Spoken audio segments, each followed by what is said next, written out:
Hello everyone, कैसे हो आप सभी। तो आज मैं एक्सप्लेन करने वाला हूँ एम्बर अलर्ट मूवी को, जो हाल ही में रिलीज हुई है। और यह मूवी सच्ची घटना पे आधारित फिल्म है। अब बिना किसी देरी के चलते हैं सीधा वीडियो की तरफ। तो फिल्म की कहानी की शुरुआत में हम एक ब्लैक टोयोटा कार को देख पाते हैं। उस कार के अंदर देख पाना नामुमकिन था, क्योंकि उस कार की विंडो ही इतनी ब्लैक। जो किसी बच्ची के तलाश में घूम रहा था, तभी उसको एक बच्ची दिखाई देता है जो अकेली जा रही थी। जिसके बाद में वह कार उस बच्ची के पास जाकर खड़ी हो जाती है उसको किडनैप करने के लिए। लेकिन तभी वहाँ पर उसकी मोम आ जाती है, जिस कारण वह कार वाला वहाँ से भाग जाता है। जिसके बाद में यहाँ पर हमको मूवी का इंट्रो दिखाया जाता है और हम जेक नाम की एक लेडी को देख पाते हैं जो अपने ऑफिस में काम कर रही थी। तभी उसकी टैक्सी बाहर आ जाती है, लेकिन जेक 8 मिनट लेट होने की वजह से उसकी टैक्सी जेक को लिए बिना ही निकल जाती है। और जेक को जाना भी अर्जेंट था। तभी वहाँ पर एक और टैक्सी आ जाती है अपने पैसेंजर को लेकर, जिसका ड्राइवर सैन नाम का एक आदमी होता है। टैक्सी को देखने के बाद में जेक उस टैक्सी को बुक करने को बोलती है, जिस पर ड्राइवर सेन बोलता है कि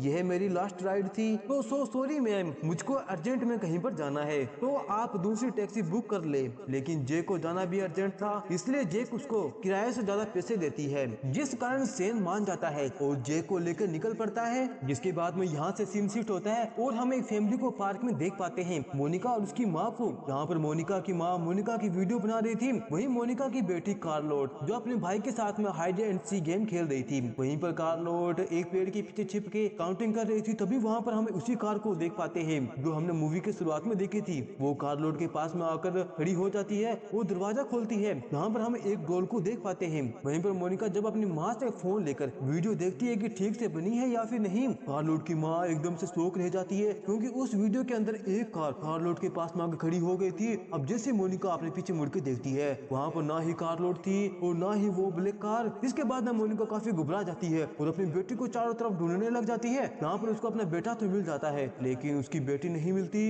इसलिए मोनिका फौरन ही स्टेशन जाती है अपनी कंप्लेन लिखवाने के लिए कि उसकी बेटी किडनैप हो गई है, और उसको वह सबूत भी देती है जो कि वीडियो में कैद हो गया था, और साथ साथ उसको अपनी बेटी का फोटो भी देती है। अब यह सुनने के बाद में ऑफिसर पिल एम्बर अलर्ट जारी कर देता है। दरअसल दोस्तों, एम्बर अलर्ट यह एक ऐसा इमरजेंसी सिस्टम होता है जिसमें एक क्लिक में उस कंट्री में हर एक मोबाइल फोन डिजिटल फोन में मैसेज चला जाता है। और इस एम्बर अलर्ट की मदद से 1996 से लेकर 2024 तक 1300 बच्चों को बचाया जा चुका है, किडनैप होने से, मर्डर होने से। फिर वहीं पर हम जेक और सेन को देख पाते हैं जो जा रहे होते हैं। तभी उनके पास में एम्बर अलर्ट आ जाता है कि एक 6 साल की बच्ची चार्लोट किडनैप हो गई है एक ब्लैक टोयोटा कैमरी कार में। उसकी उम्र 6 साल के करीब है और उसकी हाइट 3 फुट 10 इंच, उसके ब्राउन हेयर है और उसकी ब्लू आईज है। यह देखने के बाद में जेक बहुत ही दुखी होती है। वहीं पर ऑफिसर जैसे ही एम्बर अलर्ट एक्टिवेट करता है, एक ही टाइम में बहुत सारे कॉल्स आने लग जाते हैं, जो काम ऑफिसर सीसी अकेले ही संभाल रही थी। वहीं पर जेक और सेन बात करते हुए जा रहे थे। हमें उनकी बातों से पता चलता है कि दरअसल आज सेन के बेटे का बर्थडे है और सेन अपने बेटे के लिए एक वीडियो गेम लेके जाने वाला था। तभी जेक की नजर अपने सामने चल रही एक कार पे जाती है जो उसी कार की तरह लग रही थी जिसने उस बच्ची को किडनैप किया था। दोस्तों, लड़कियों के बारे में क्या ही कहना, लेकिन लड़कियां एक बहुत ही अच्छी जासूस होती है। अगर वो किसी चीज के पीछे पड़ जाए तो जब तक उनको उस बारे में पता ना लग जाए उनको चैन नहीं मिलता। और इसी तरह हमारी जेक है, उसको यह कार जैसे दिखाई देती है वह फौरन ही 911 पे कॉल कर देती है और उस ब्लैक कैनरी कार के बारे में बता देती है कि एक ब्लैक कैनरी कार हमारे आगे चल रही है। ऑफिसर पूछती है कि क्या तुम उस कार के अंदर किसी बच्ची को देख पा रहे हो। जेक बोलती है कि नहीं मैम, उस कार की विंडो बहुत ही ब्लैक है जिस वजह से मैं अंदर नहीं देख पा रही हूँ। जिसके बाद में ऑफिसर सीसी उस कार का नंबर नोट कर लेती है और कॉल को कट कर देती है, क्योंकि उसके पास में बहुत सारे कॉल पेंडिंग में पड़े हुए थे। जिसके बाद रेड लाइट पर जेक उस ब्लैक कैनरी कार के अंदर देखने की कोशिश करती है। तभी रेड लाइट सिग्नल में वह एम्बर अलर्ट जारी हो जाता है। अब ये देखने के बाद में वह आदमी रेड लाइट सिग्नल को तोड़कर वहां से भाग जाता है। अब ये देखने के बाद में जेक सेन को उस कार का पीछा करने को बोलती है, लेकिन पहले तो सेन उसका पीछा करने से मना कर देता है और बोलता है कि हमको क्या लेना है, हो सकता है कि उस कार के अंदर उसकी बेटी हो। जेक बोलती है कि मैं यही तो चाहती हूँ कि उस कार के अंदर उसकी बेटी हो। लेकिन जेक के कहने पे ना चाहते हुए भी सेन को उस ब्लैक कैनरी कार का पीछा करना पड़ता है, क्योंकि उसको तो पैसों से मतलब था। वही जेक को यह कंफर्म करना था कि क्या यह वही कार है जिसके बारे में एम्बर अलर्ट में बताया गया था, जिसने बच्ची को किडनैप किया है, क्योंकि एक लाइफ की सवाल थी। जिसके बाद में वो ब्लैक कैनरी कार एक पेट्रोल पंप पे जाकर रुक जाती है, लेकिन वो पेट्रोल नहीं भरवाता और स्टोर में चला जाता है, जो कि काफी अजीब बात थी। और दोस्तों, यहाँ पर हम उस आदमी के पास में एक गन को देख पाते हैं। अब यह देखने के बाद में जेक को और ज्यादा डाउट होने लग जाता है। अब यह देखने के बाद में जेक सेन को बोलती है कि मैं उस कार के पास में जा रही हूँ, तुम यहाँ से चले जाना अपने बेटे के पास में, मैं दूसरी टैक्सी ले लूंगी। जिसके बाद में सेन जेक को अपना नंबर देता है और कॉल करने को बोलता है ताकि उसको पता चलता रहे कि जेक सेफ है। तभी जेक बोलती है कि तुमको यहाँ पे वापस आना पड़ेगा क्योंकि मैं गाड़ी में अपना ब्लेजर भूल गई हूँ। जिसके बाद में जेक उस गाड़ी के पास में चली जाती है, लेकिन कार के अंदर काफी अंधेरा था जिस वजह से जेक को ठीक तरह से दिखाई नहीं देती। इसके बाद में जेक दूसरी साइड जाती है क्योंकि वहाँ पर थोड़ी सी खिड़की खुली थी। अब उस विंडो में देखने पर जेक देख पाती है कि उस कार के अंदर एक छोटी सी बच्ची मौजूद है, लगभग 6 साल के करीब, लेकिन वह बिल्कुल भी हिल डुल नहीं रही थी। वह सिर्फ उस बच्ची के पैर को ही देख पाती है। वहीं दूसरी तरफ हम ऑफिसर सीसी को देख पाते हैं, उसको उस ब्लैक कैनरी के नंबर के बारे में पता चल जाता है। वहीं दूसरी तरफ वह आदमी अपनी कार की तरफ आने लग जाता है, तभी वहाँ पर सेन भी आ जाता है और जेक को कार में बैठने को बोलता है। तभी जेक बोलती है कि क्या मैं उस आदमी से बात करूं, लेकिन सेन उसको बात करने से मना कर देता है क्योंकि उसके पास में गन थी। अब इससे पहले कि वो ब्लैक कार वहाँ से जा पाती, तभी जेक अपने एक ईयरबड को उस कार के अंदर डाल देती है, उस सेन के कार में बैठ जाती है और सेन को बोलती है कि उस कार का पीछा करने को, और कहती है कि मैंने अपने ईयरबड को उस कार के अंदर डाल दिया है, अगर हम उस कार से दूर चले गए तो कॉल अपने आप ही कट हो जाएगी। इसलिए सेन उस कार का पीछा करने लग जाता है। इसी चक्कर में उसकी कार का एक्सीडेंट होता बचता है।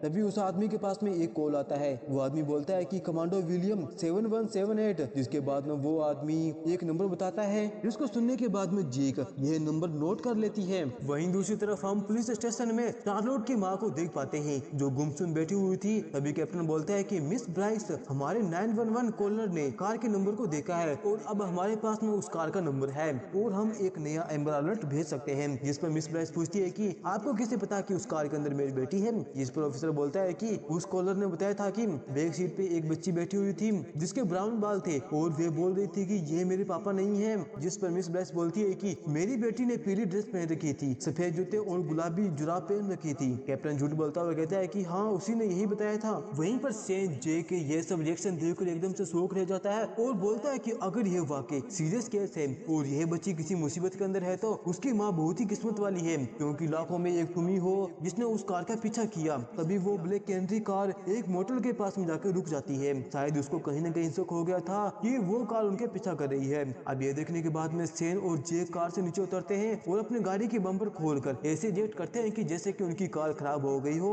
ये देखने के बाद में वो आदमी उनके पास में आता है और उनके पास में आके बोलता है कि मेरा नाम अरुण है, मैं तुमको काफी टाइम से देख रहा हूँ, तुम मुझको फॉलो कर रहे हो। जिस पर जेक बोलती है कि हाँ, हम तुमको फॉलो कर रहे हैं। एलन बोलता है कि हाँ, मुझको पता है ये सब उस एम्बर अलर्ट के कारण हुआ है। मैं भी शौक था जब ये देखा कि सेम कार सेम हुलिया, लेकिन मैं वो नहीं हूँ। मैं तो अपनी बेटी के साथ में पिसाच जा रहा हूँ क्योंकि वहाँ पर बहुत ही शांति है और मेरी बेटी को दिल की बीमारी भी है। तुम चाहो तो तुम मेरी बेटी को देख सकते हो। इसके बाद में जेक और सेन उसकी बेटी को चेक करने के लिए जाने लग जाते हैं और हम उस आदमी को देख पाते हैं जो अपनी गन को निकालने वाला होता है। तभी एम्बर अलर्ट आ जाता है जिसको देखकर जेक रुक जाती है क्योंकि ये वो सेम नंबर प्लेट नहीं था, जिस वजह से वे दोनों अब उस आदमी से माफी मांगकर अपनी कार के पास में चले जाते हैं। तभी जेक उस कार में देख पाती है कि बैक सीट पे एक बच्ची को जो विंडो से बाहर देख रही थी, मानो कि वे हेल्प मांग रही हो। अब ये देखने के बाद में जेक को कहीं न कहीं एरोन पर डाउट होने लग गया था। इसके बाद में जेक तुरंत ही 911 पे कॉल कर देती है और उस कार के बारे में बताती है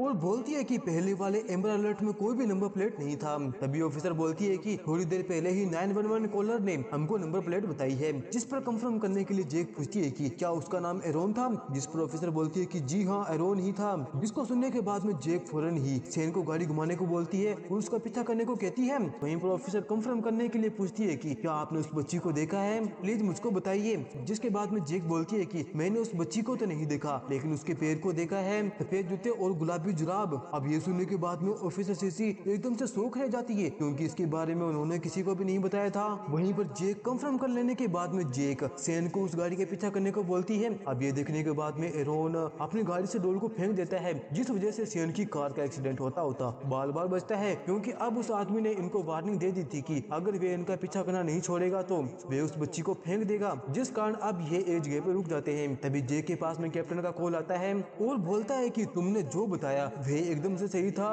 उस आदमी ने फ्री वाईफाई से कॉल किया था, इसलिए हमें उसके बारे में पता नहीं चला। हमको बहुत खुशी हुई है कि आपने हमारा साथ दिया। अगर वे आदमी टेनिस की तरफ जा रहा है तो हम उसको नहीं छोड़ेंगे। जिसके बाद में ऑफिसर उस आदमी की कॉल हिस्ट्री निकाल कर उसकी लोकेशन का पता निकाल लेते हैं। जिसको सुनने के बाद में मिस ब्राइस ऑफिसर को कहती है कि टेनिस से जेक थोड़ी दूर पे है, अगर आप उसको कॉल करोगे तो वह उसको बचा सकती है। जिसको सुनने के बाद में कैप्टन कहता है कि हाँ मैं जानता हूँ ये बचा सकते हैं, देखो वो कोई पुलिस वाले नहीं है और उस आदमी के पास में गन भी है और इनके पास में गन भी नहीं है। जिसको सुनने के बाद में मिस ब्राइस जे के फोन नंबर की फोटो ले लेती है। अब ये देखने के बाद में कैप्टन कहता है कि चलो ठीक है मैं खुद ही जाने वाला हूँ। जिसके बाद में मिस ब्राइस वॉशरूम चली जाती है और जे के पास में कॉल करती हुई कहती है कि मैं चार्लोट की माँ बोल रही हूँ, तुम नहीं समझ पाओगी अभी मेरे ऊपर क्या बीत रही है, मैं तुमको जाने को नहीं बोल सकती लेकिन मेरे पास एक एड्रेस है। जिसके बाद में हम देख पाते हैं कि जेक और सेन उस एड्रेस की तरफ निकल पड़ते हैं जो चार्लोट की माँ ने बताया था। वहाँ पर जाने के बाद में जेक सेन को कॉल करती है ताकि वे उस आदमी की लोकेशन निकाल सके, क्योंकि उसके कार के अंदर जेक की ईयरबड थी। यहाँ पर सिग्नल की मदद से बड़ी आसानी से जेक उस आदमी के घर को ढूंढ लेती है जो इस वक्त अपनी डिलीवरी देने जा रहा था। जिसके बाद में मौका पाकर जेक और सेन पीछे के रास्ते से घर के अंदर घुस जाते हैं। जिसके बाद में वे दोनों मिलकर उस छोटी बच्ची को ढूंढने लग जाते हैं। हम देख पाते हैं कि उस आदमी ने सिर्फ चार्लोट को ही किडनैप नहीं किया हुआ, उससे पहले उसने कई सारे बच्चे को किडनैप किया था। जिसके बाद में वे उन बच्चों की ऑर्गन को निकाल लिया करता था और उनको जान से मार दिया करता था। और इस बार बेचारी चार्लोट फंस गई है, लेकिन उसकी किस्मत काफी अच्छी थी क्योंकि जेक उसको बचाने के लिए आ गई थी, जो कि चार्लोट को जानती भी नहीं है। वे अपनी जान पर खेल कर यहाँ पर आई थी। वहीं पर हम सेनन को देख पाते हैं जिसको गन मिल जाती है। तभी जेक उसको अपने पास में बुलाती है क्योंकि उनको एक खुफिया रूम मिला था जहाँ पर बहुत सारे गद्दे बिछे हुए थे ताकि आवाज बाहर ना जा पाए। जिसके बाद उनको एक खुफिया रूम मिल जाता है जहाँ पर उनको चार्लोट मिल जाती है, एक केव के अंदर बंद थी। के बाद में वे दोनों उसको बड़ी आसानी से बाहर निकाल लेते हैं और वहाँ से जाने लग जाते हैं। लेकिन अब तक किडनैपर घर में आ चुका था और उसने घर के बाहर एक डॉगी को बांध दिया था ताकि घर के अंदर कोई भी ना घुस पाए।